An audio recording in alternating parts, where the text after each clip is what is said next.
तो electric charge में हम लोग इलेक्ट्रिक डाइपोल की बातें कर रहे थे। इलेक्ट्रिक डाइपोल में प्रीवियस लेक्चर में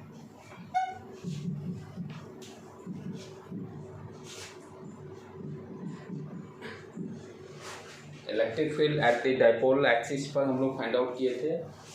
उसका क्या फॉर्मूला आया था बेटे? 2p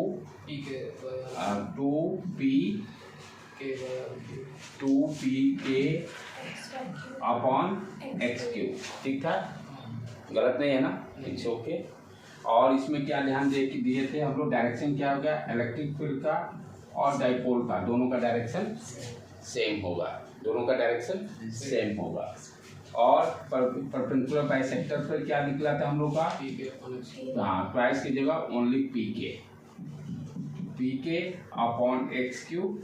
और डायरेक्शन क्या होगा? इलेक्ट्रिक फील्ड और डाइपोल दोनों का डायरेक्शन अलग अलग होगा, दोनों का डायरेक्शन डिफरेंट होगा। ठीक है, हाँ सर, माइनस था। हाँ, माइनस क्यों आ जा रहा था? क्योंकि डायरेक्शन अपोजिट था, डायरेक्शन अपोजिट था। और उसके बाद नेक्स्ट क्या है? किसी भी पॉइंट पर निकालना रहता था डाइपोल के कारण, माइनस क्यू प्लस क्यू, किसी भी एट एनी पॉइंट सेंटर से। इसमें हम लोग क्या देखे थे कि जो डाइपोल ये थीटा एंगल मान लेते हैं, याद करने की कोई जरूरत नहीं है फॉर्मूला को। कैसे इसको रखेंगे याद? किसी भी पॉइंट पर मान लो ओ है, पी पॉइंट पर निकालना है। ये डाइपोल का डायरेक्शन हो गया, पी डाइपोल का डायरेक्शन हो गया। इसका कंपोनेंट क्या हो गया? इस डायरेक्शन में देखेंगे तो पी कॉस थीटा, और इसके परपेंडिकुलर डायरेक्शन में देखेंगे तो पी साइन थीटा। यही आ जाएगा बेटे। अच्छा, अलोंग द एक्सिस हमें मालूम है क्या होता है formula? E equal to 2pk upon x की। तो p के जगह पर क्या करना है? p cos थीटा ले लेना है, p के जगह पर p cos थीटा ले लेना है। तो अलोंग द एक्सिस क्या हो जाएगा? 2p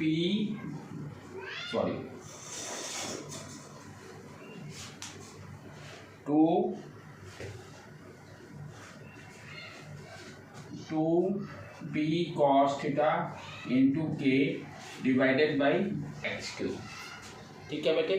और परपेंडिकुलर डायरेक्शन में इसको हम लोग एक्सिस भी बोलते हैं और इसको ई परपेंडिकुलर भी बोलते हैं। और ई परपेंडिकुलर डायरेक्शन करने का मतलब पी साइन थीटा है, पी के जगह पर क्या हो जाएगा? P sine theta. फॉर्मूला क्या है? पी के अपॉन एक्स क्यूब, पी के जगह पर पी साइन थीटा के अपॉन एक्स क्यूब। अब क्या, दोनों का वैल्यू निकाल कर रिजल्टेंट जो निकालेंगे ई नेट, वो क्या करेंगे? स्क्वायर रूट ई एक्सिस का स्क्वायर प्लस ई परपेंडिकुलर का स्क्वायर। ठीक है, तो उसको याद करने की जरूरत नहीं, इतना याद करना बहुत मुश्किल है।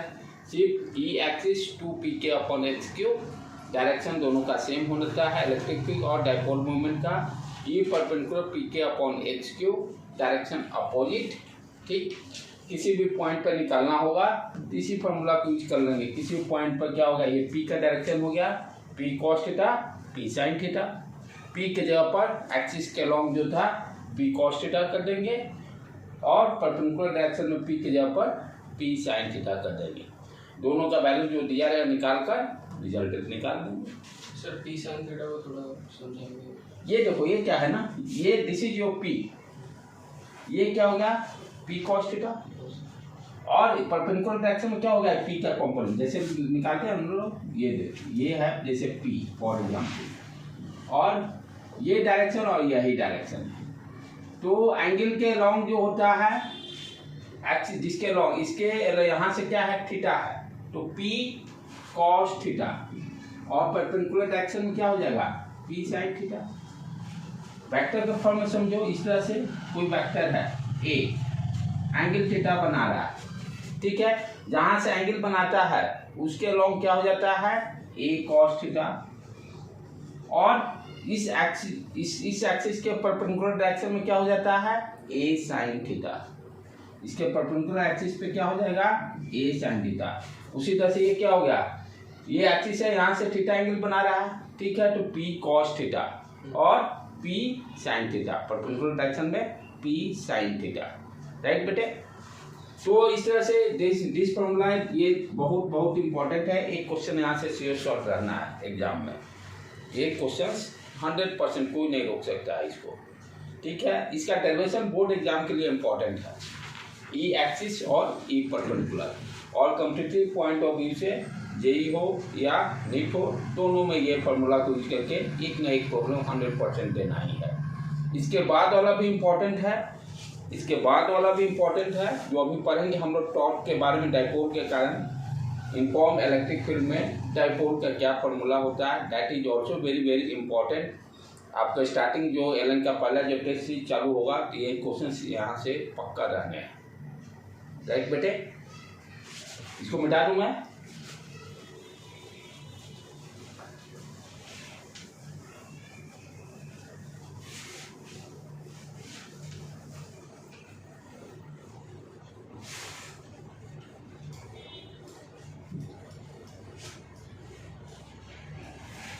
हाँ। आज हम लोग का टॉपिक के हेडिंग क्या रहेगा, torque on an electric dipole, torque on an electric dipole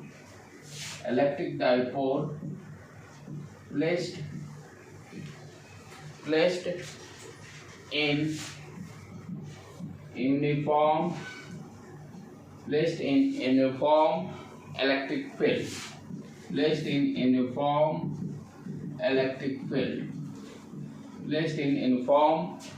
field क्या है, जो इलेक्ट्रिक डाइपोल को यदि किसी यूनिफॉर्म इलेक्ट्रिक फील्ड में रखते हैं कितना टॉर्क फील करेगा।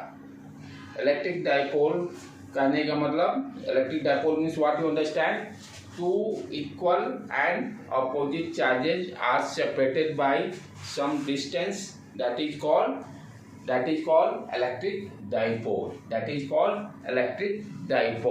ठीक है बेटे। ये मान लेते हैं यूनिफॉर्म इलेक्ट्रिक फील्ड है E,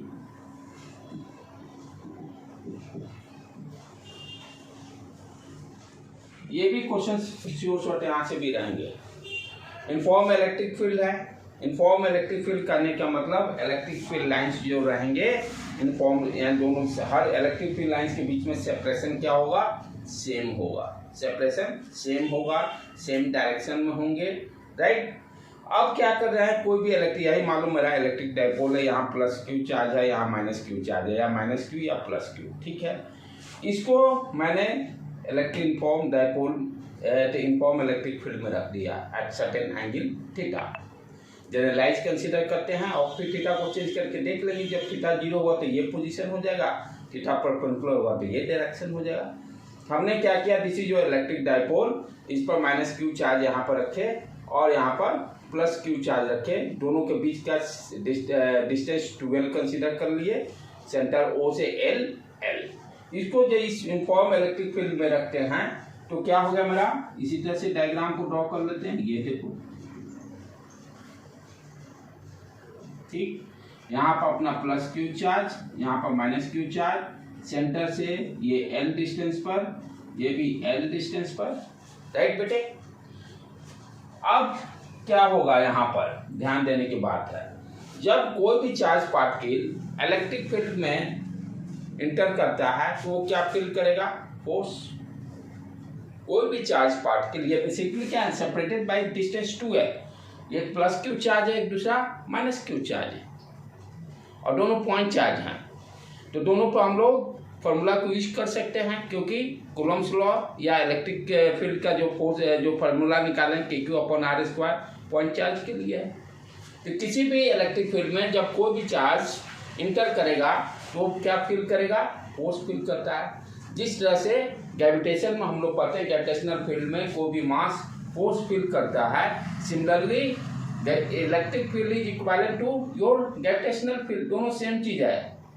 इसको एनालाइज इस तरह से भी कर सकते हैं, ग्रेविटेशनल फील्ड जो है यहाँ इलेक्ट्रिक फील्ड है, मास जो है यहाँ पर ये चार्ज है, इसीलिए 11th वाला ग्रेविटेशन वाला चैप्टर 2 कॉपी यहाँ पर है, तो इसको रियलाइज भी किया जा सकता है।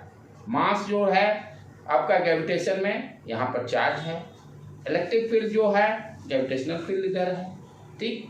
तो जिस तरह से मास, कोई भी मास अपना जैसे ही छोड़ते हैं वो रिपॉल करता है, फोर्स फील करता है। सिमिलरली यहाँ भी क्या होगा, plus Q charge minus Q charge force feel करेगा।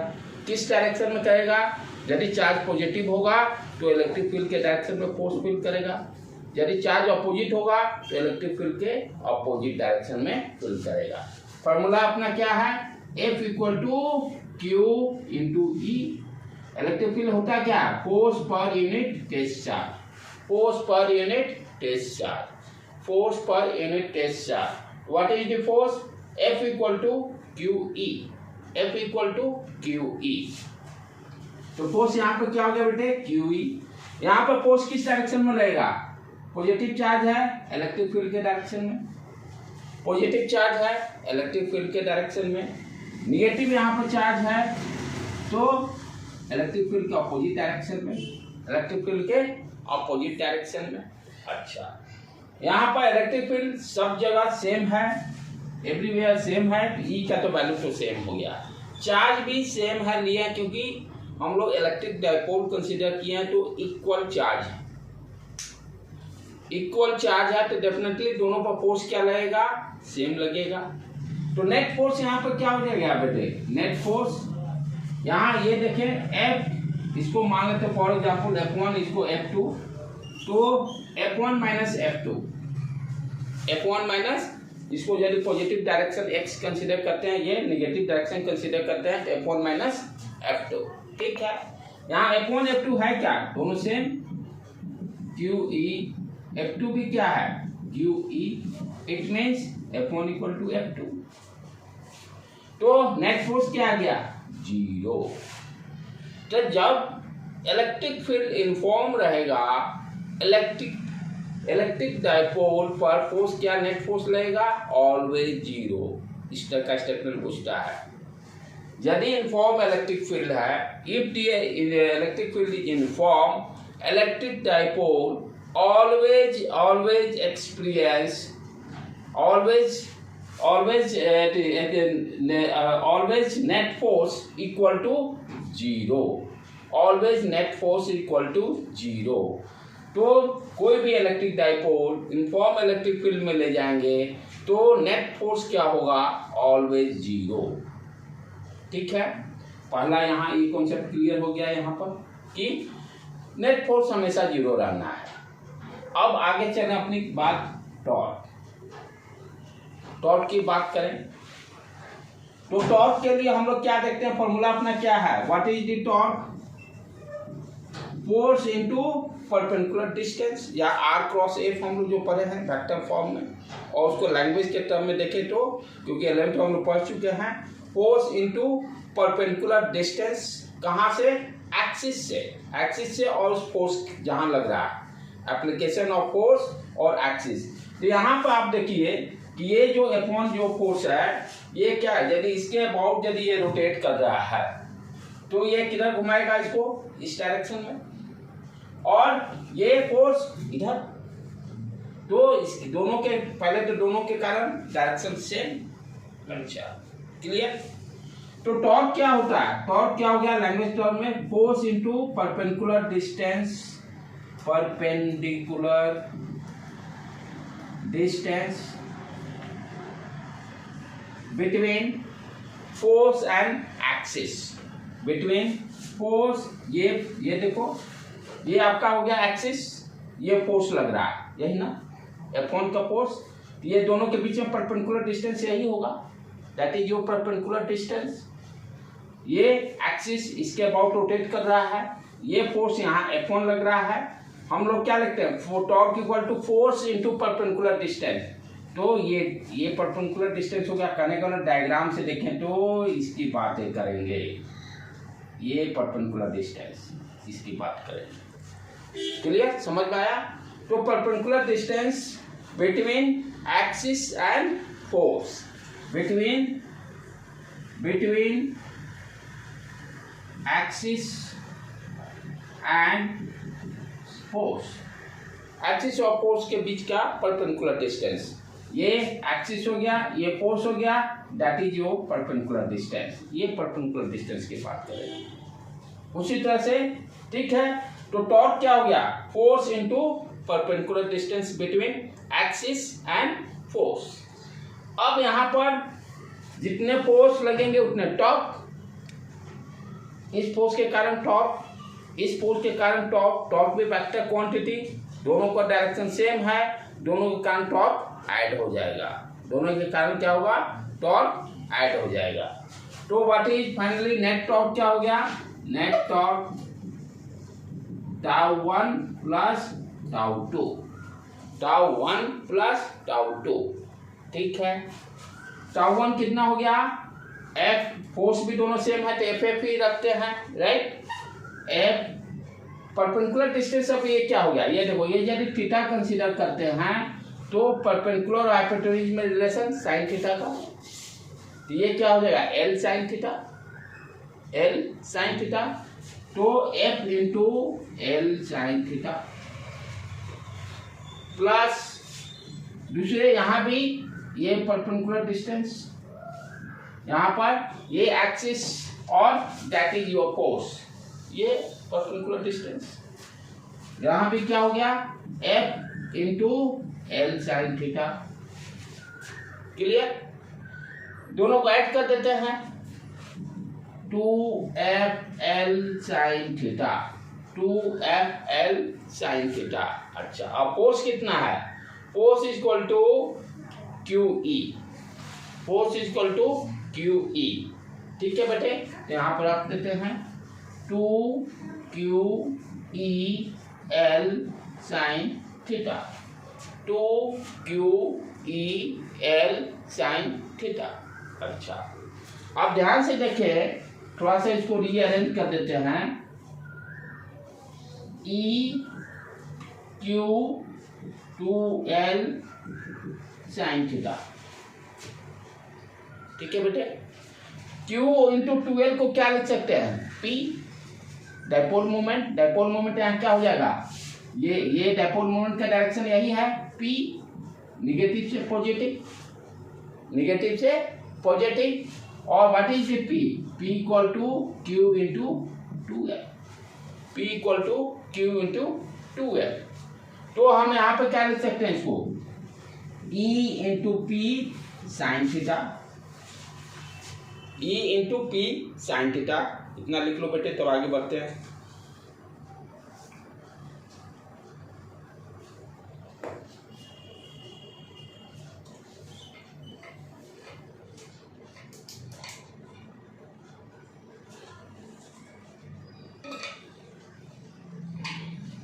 सर नेट फोर्स भी प्लस होगा ना, क्यों, डायरेक्शन अपोजिट है ना, एक इधर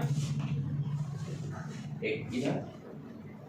अच्छा, तो सर फोर्स सेकंड F2 को माइनस QE डायरेक्शन अपोजिट हो गया ना, F मान लो ये 4 न्यूटन, दोनों फोर्स सेम, एक 4 न्यूटन इधर लगा, इधर 4 न्यूटन, डायरेक्शन अपोजिट हो, -4 हो गया, 4 -4 0।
E into P sine theta आ गया।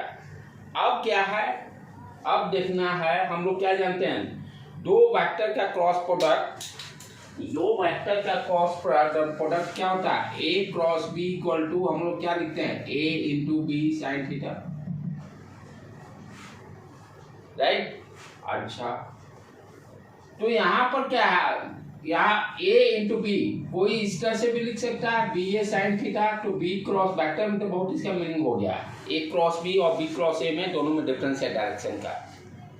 ए क्रॉस बी अब जैसे है यहाँ पर ये देखो, ये आपका क्लॉकवाइज घुमा रहा है, उल्टा करेंगे तो उल्टा डायरेक्शन, एक्सिस ऑफ रोटेशन का डायरेक्शन चेंज हो जाएगा, एक्सिस ऑफ रोटेशन का डायरेक्शन चेंज हो सकता है। तो someone can say sir E cross P भी लिख सकते हैं या पी क्रॉस ई भी लिख सकते हैं। हाउ टू डिसाइड, क्या कि दोनों का वैल्यू क्या होगा, पी साइन थीटा ही होगा। तो हम ई क्रॉस पी लिखेंगे कि पी क्रॉस ई लिखेंगे, ये कैसे डिसाइड होगा, हम देखेंगे नेट टॉर्क का डायरेक्शन क्या है, नेट टॉर्क का डायरेक्शन क्या है, राइट। ठीक है, यहाँ पे ये देखो ये क्या है, दैट इज योर पी, यही है ना पी, नेगेटिव से पॉजिटिव। तो पी और ई का ये डायरेक्शन है, ये हो गया पी वेक्टर और ये हो गया ई वेक्टर, ये हो गया ई वेक्टर, ये थीटा एंगल है, राइट। पी को पकड़ो और ई तरफ घुमाना है, यदि पी क्रॉस ई लेते हैं तो पी क्रॉस ई लेंगे, A cross B, A vector पकड़ना है, बी तरफ ले जाना है। तो यदि if I am writing P cross E तो क्या होगा, पी वेक्टर को पकड़ेंगे, ए तरफ ले जाएंगे, डायरेक्शन क्या है यार, क्लॉकवाइज। क्या नेट टॉर्क का डायरेक्शन क्लॉकवाइज है, तो नेट टॉर्क का भी डायरेक्शन क्लॉकवाइज ही है, इसलिए कौन सा होगा इसमें, पी क्रॉस ई ही होगा। ई क्रॉस पी लीजिएगा, ई को पकड़िए, पी तरफ ले जाइए एंटी क्लॉकवाइज, लेकिन अब मेरा नेट टॉर्क का डायरेक्शन क्या है, क्लॉकवाइज, इसलिए ये तो हो ही नहीं सकता है।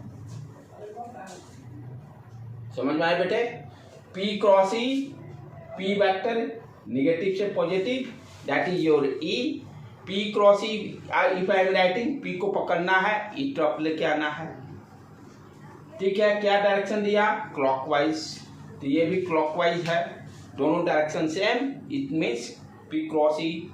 ई क्रॉस पी लिखते तो एंटी क्लॉकवाइज चला जाएगा, ई का मुंह पकड़े, ई को मुंह पकड़े और पी तरफ ले गए, डायरेक्शन चेंज हो गया, तो ई क्रॉस पी नहीं होगा। जब भी होगा तो क्या होगा, पी क्रॉस ई साइन थीटा। तो this result is very very important for competitive point of view से। हमेशा नीट के लिए तो क्या है, फॉर्मूला का खेल है, फॉर्मूला आपके टिप्स पर है तो खटाखट प्रॉब्लम बनना है, सेकेंड भी टाइम नहीं लगने है। तो formula that is final formula हम लोग का इसका क्या गया बेटे, torque on electric dipole placed in uniform electric field, placed in uniform electric field, what you are getting, net torque equal to P cross E, P cross E, or we can say mod P mod E sin theta, 9 sin theta, ठीक है। This formula is very very important.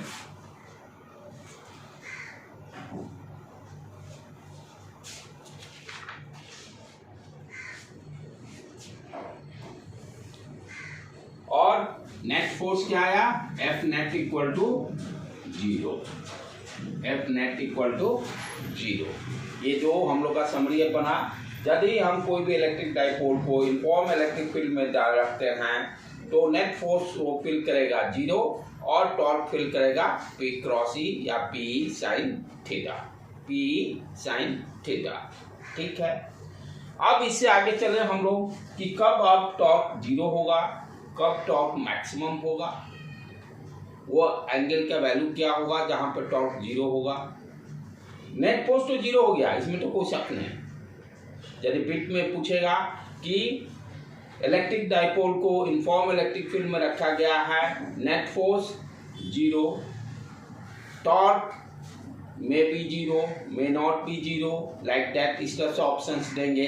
तो torque तो हम देखेंगे may be 0, may not be 0, दोनों options आएंगे। तो इस हिसाब से लैंग्वेज को देख कर अपना उसको टिक मार्क करना होगा। तो अब बातें क्या करेंगे हम लोग नेट टॉर्क के बारे में। नेट टॉर्क थीटा के किस एंगल के लिए मिनिमम वैल्यू देगा, थीटा के किस एंगल के लिए मैक्सिमम वैल्यू देगा।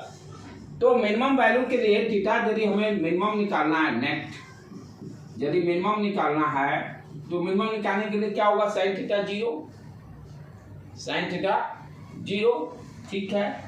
मिनिमम वैल्यू क्या होगा, साइन थीटा इक्वल टू 0।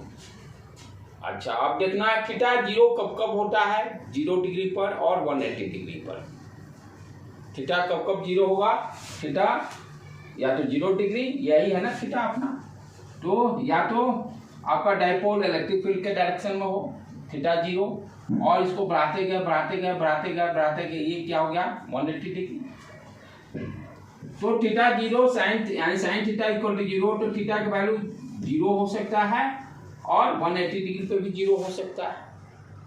दोनों पे देखेंगे क्योंकि यहाँ बहुत इंपॉर्टेंट है 0 डिग्री पे क्या होगा, 180 डिग्री पर क्या होगा।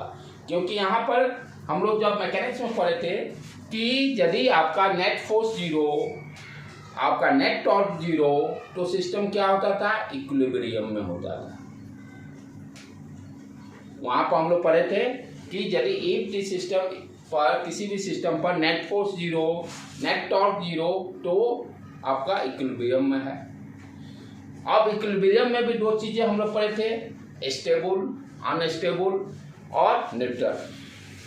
स्टेबल इक्विलिब्रियम कहने का मतलब क्या होता है, उसको स्लाइटली डिस्प्लेस भी करते हैं तो वो अपने पोजीशन पे दोबारा आ जाएगा। स्लाइटली उसको डिस्प्लेस भी किए, यदि वो अपने ओरिजिनल पोजीशन पे आ जा रहा है, जैसे स्प्रिंग स्लाइटली डिस्प्लेस किए, रीस्टोरिंग फोर्स के कारण भी वो ओरिजिनल अपने शेप पे आ जाता पोजीशन पर, तो वो क्या होगा, स्टेबल इक्विलिब्रियम उसको बोलेंगे। और अनस्टेबल कहने का मतलब वो भी इक्विलिब्रियम, इक्विलिब्रियम का तो कंडीशन दोनों में सेटिस्फाई होंगे, net force 0, net torque 0। Stable के लिए पहले कंडीशन क्या होगा कि रेस्टोरिंग फोर्स के कारण क्या होगा, वो अपने ओरिजिनल शेप में आ जाएगा। और जबकि अनस्टेबल इक्विलिब्रियम में क्या होगा कि अपने ओरिजिनल शेप पे नहीं आएगा, नेट फोर्स वहां भी 0 होगा और नेट टॉर्क वहां भी 0 होगा, लेकिन अपने ओरिजिनल शेप में नहीं आएगा। उसी को अभी सारे पॉइंट्स को हम लोग डिस्कस करेंगे। तो साइन थीटा 0 होने के कारण क्या हो गया, नेट टॉर्क 0 और condition theta equal to 0, net force भी 0, एफ नेट भी 0 हो गया जब थीटा इक्वल टू 0 रखते हैं। जब थीटा इक्वल टू 180 डिग्री रखते हैं तो हमें क्या हो गया, tau net 0, net force F net equal to 0। दोनों केस में क्या हो गया, आपका इक्विलिब्रियम में आ गया, इक्विलिब्रियम, ये भी इक्विलिब्रियम में आ गया, इक्विलिब्रियम में आ गया, राइट। अब देखें इक्विलिब्रियम में आ गया तो कौन इसमें स्टेबल है, कौन अनस्टेबल है। स्टेबल के लिए कॉन्सेप्ट क्या है, इसको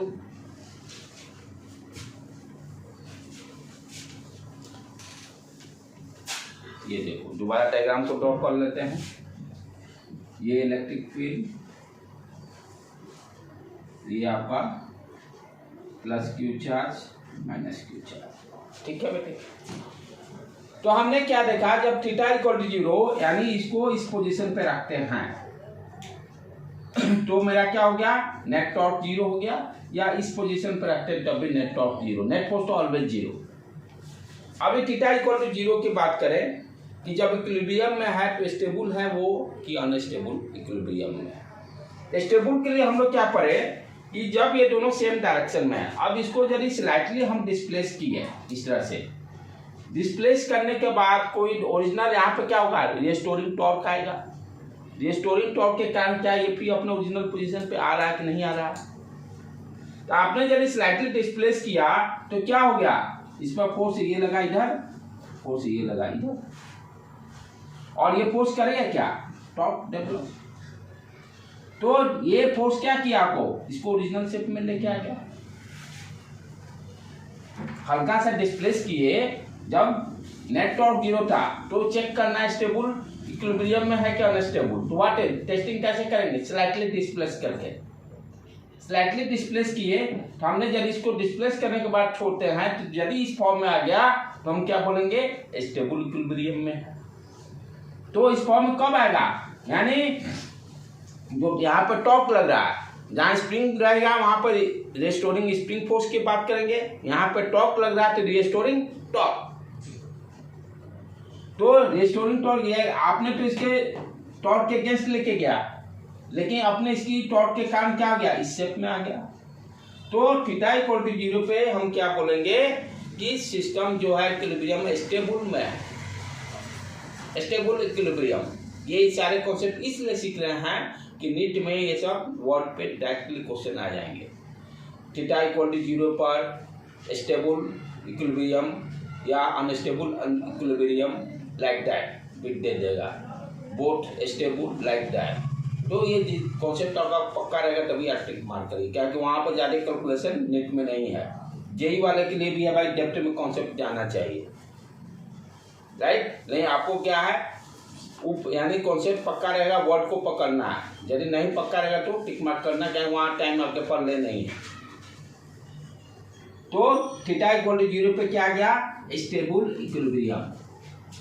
स्टेबल इक्विलिब्रियम, स्टेबल का कॉन्सेप्ट क्लियर होना चाहिए। स्लाइटली डिस्प्लेस करने के बाद ओरिजिनल शेप में अपना यदि आ जाता है, कौन लेके आएगा, रेस्टोरिंग टॉर्क, रेस्टोरिंग टॉर्क। ठीक है बेटे, क्लियर हो गया ये कॉन्सेप्ट कि थीटा इक्वल टू 0 पर क्या होगा कि आपका स्टेबल इक्विलिब्रियम में रहेगा, स्टेबल इक्विलिब्रियम में रहेगा। अब आगे देखें 180 डिग्री पे क्या हो रहा है, इसको पहले लिख लो तब आगे बढ़ते हैं।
ठीक है बेटे, दूसरा वाला केस देखिए 180 डिग्री वाला पर। 180 डिग्री पे क्या हो गया कि आपका ये है, ठीक है।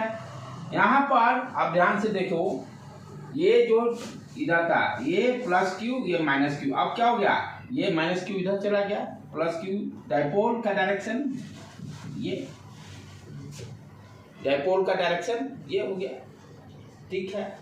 अपने पास फॉर्मूला क्या है, P cross E, P cross E।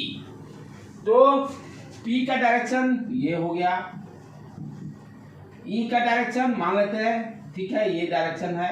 अब इसको क्या है, यदि स्लाइटली डिस्प्लेस करते हैं जब 180 डिग्री रहने पर, 180 डिग्री रहेगा तो इसको मान लिया आपने स्लाइटली डिस्प्लेस किया, ठीक।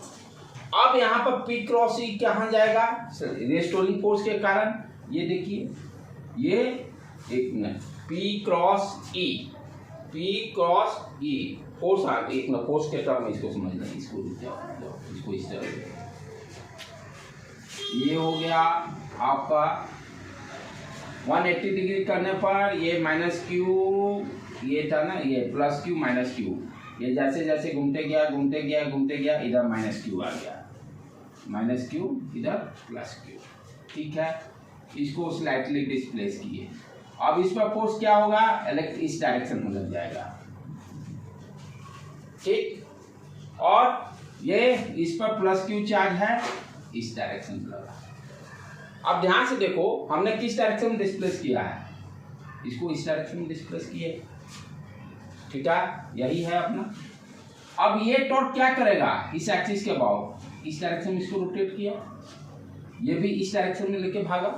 तो हमने क्या किया देख रहे हैं, जिस डायरेक्शन में मैंने डिस्प्लेस किया उसी डायरेक्शन में टॉर्क उसको आगे तरफ लेके जा रहा है, यानी बैक तो आया नहीं, पीछे तरफ तो आया नहीं, क्या हो रहा है, ये घूम के फिर इस तरह से आ गया, यानी ओरिजिनल शेप में आया नहीं, ये ओरिजिनल शेप में आया नहीं। क्या देख रहा है, मैंने इसको हल्का डिस्प्लेस किया, तो टॉर्क जो मेरा यदि क्लॉकवाइज लगता तब ना इस शेप में आता, लेकिन क्या होगा, जिस डायरेक्शन में डिस्प्लेस कर रहे हैं उसी डायरेक्शन में रिस्टोरिंग टॉर्क लग जा रहा है, तो उसको ये क्या किया, पूरी तरह से घुमा दिया।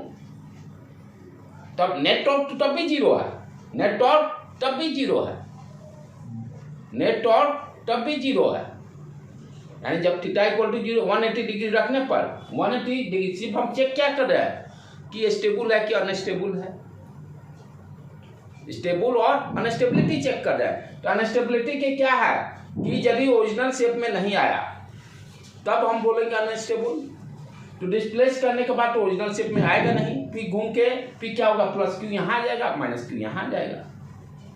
तो इसलिए जब थीटा इक्वल टू 180 डिग्री होगा तो इक्विलिब्रियम में रहेगा, लेकिन अनस्टेबल सिस्टम रहेगा, अनस्टेबल अनस्टेबल अनस्टेबल रहेगा, राइट बेटे। तो फाइनली समरी आप किसका करें, जब मिनिमम होगा तो क्या हो गया अपना,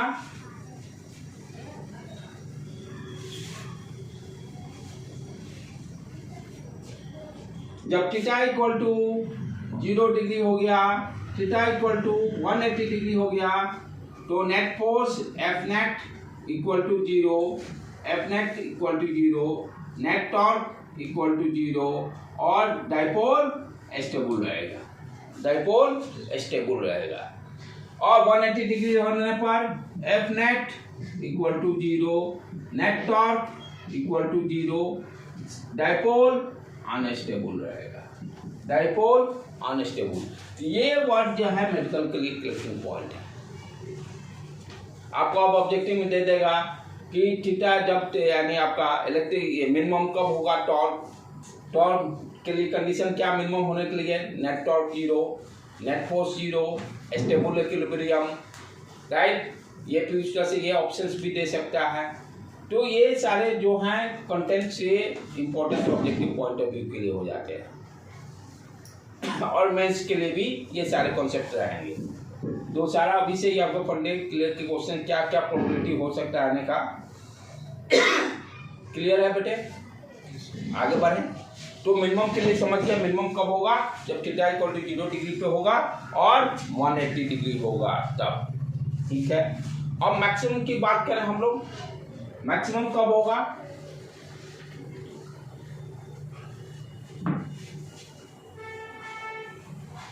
मैक्सिमम के लिए क्या हो जाएगा, फॉर्मूला अपना क्या निकला, net torque equal to p e sine theta. तो साइन थीटा का वैल्यू 1, साइन थीटा का वैल्यू 1 हो जाएगा तभी मैक्सिमम वैल्यू देगा। साइन थीटा का वैल्यू यदि नेट टॉर्क हमें मैक्सिमम निकालना है, नेट टॉर्क मैक्सिमम निकालना है, तो हमें क्या करना पड़ेगा, साइन थीटा का वैल्यू क्या होगा 1। 1 कब कब होगा, जब थीटा इक्वल टू π/2 या 90 डिग्री बोले, और 3π/2 या 270 डिग्री बोले, यानी ये डायरेक्शन या ये डायरेक्शन 270 डिग्री। इस केस में क्या होगा, आपका साइन थीटा का वैल्यू 1 हो जाएगा, साइन थीटा का वैल्यू 1 हो जाएगा। तो एट दैट टाइम आपका नेट टॉर्क क्या हो गया, net torque equal to PE, net force F net equal to 0। यहाँ पे इक्विलिब्रियम की तो बात ही नहीं करेंगे। तो ध्यान देने की बात क्या हो गई, अब स्टेटमेंट कैसा रहेगा, जैसे दिया रहेगा कोई भी इलेक्ट्रिक डाइपोल है, यदि यूनिफॉर्म इलेक्ट्रिक फील्ड में रखते हैं तो उस पर net force 0, always net force 0, net torque 0, may not be 0, तो 0 और मे नॉट बी 0, ये ऑप्शन मारेंगे जिसमें क्या दिया रहेगा, नेट फोर्स 0, नेट टॉर्क में और मे नॉट बी 0, मे और मे नॉट बी 0। ये जहां ऑप्शन रहेंगे उसी को टिक मार्क करेंगे, मे नॉट बी 0। तो ये डायरेक्ट क्वेश्चन इससे से concept theory point of view से पूछता है।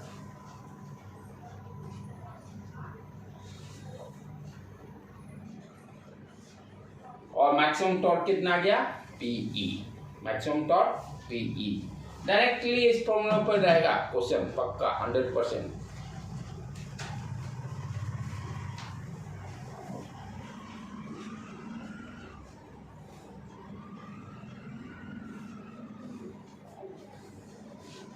ठीक है बेटे, तो अब बैठ करके तो प्रॉब्लम को सॉल्व कर लेते हैं 2-3।